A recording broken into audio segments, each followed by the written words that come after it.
या विश्वामध्ये आपले ज्ञानेंद्रिय आणि बुद्धी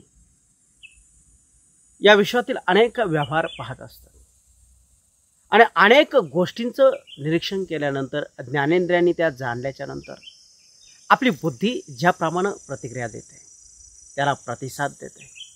तो प्रतिसाद बऱ्याचदा या जगाशी व्यवहार करत असताना सुसंगत असेलच असं नाही आहे किंवा विसंगत असेल असंही नाही आहे आणि तटस्थ जर राहायचं जर असेल तर तेही या बुद्धीला या इंद्रियांना शक्य नाही।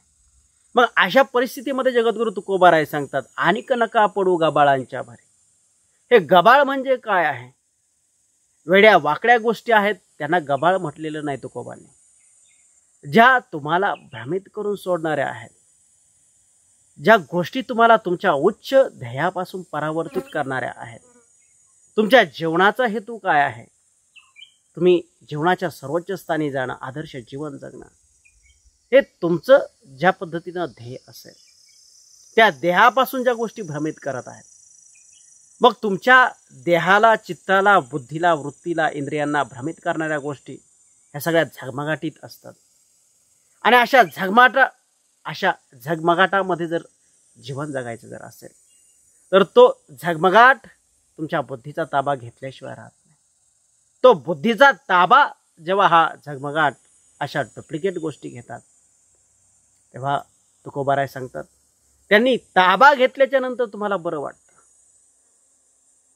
त्या झगमगाटाचा आस्वाद घेत असताना, त्याच्या सानिध्यात असताना तात्पुरतं तुम्हाला क्षणिक बरं वाटतं।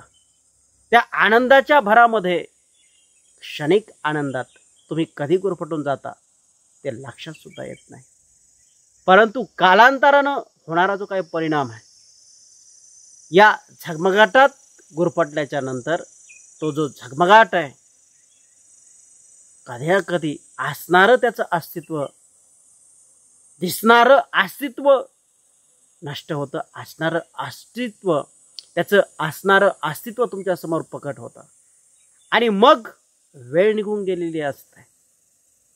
हे ओरिजिनल जे आपण समजत असतो ते किती डुप्लिकेट आहे हे लक्षात आल्याच्या नंतर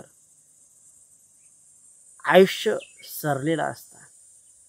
पश्चातापाशिवाय हातामध्ये कुठलंही प्रोडक्ट राहत नाही आणि परिणामी त्यातून बाहेर येण्याची जी काही अवस्था आहे, स्थिती आहे, ती आपली बुद्धी सुचू देत नाही किंवा त्या बुद्धीला सुचतच नाही, कारण त्या बुद्धीनं त्या घटकावर चिंतन करायचं सोडून दिलेलं असतं। ती पूर्णपणे त्या जाळ्यामध्ये अडकलेली असते। परिणामी याच्यापासून वाचवायचं कसं?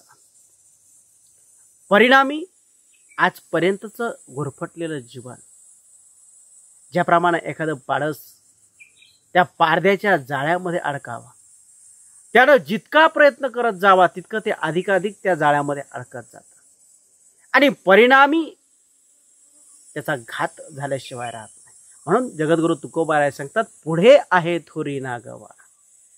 पहिल्या प्रथमच या झगमगाटापासून, या डुप्लिकेट माणसं असो किंवा व्यक्ती असो किंवा हा समाज असो, जे डुप्लिकेट आहे, ध्येयापासून परावृत्त करणार आहे, त्यांच्यापासून सुरुवातीपासूनच अलिप्त राहा, अन्यथा पुढे आहे थोरी ना गवा। रामकृष्ण।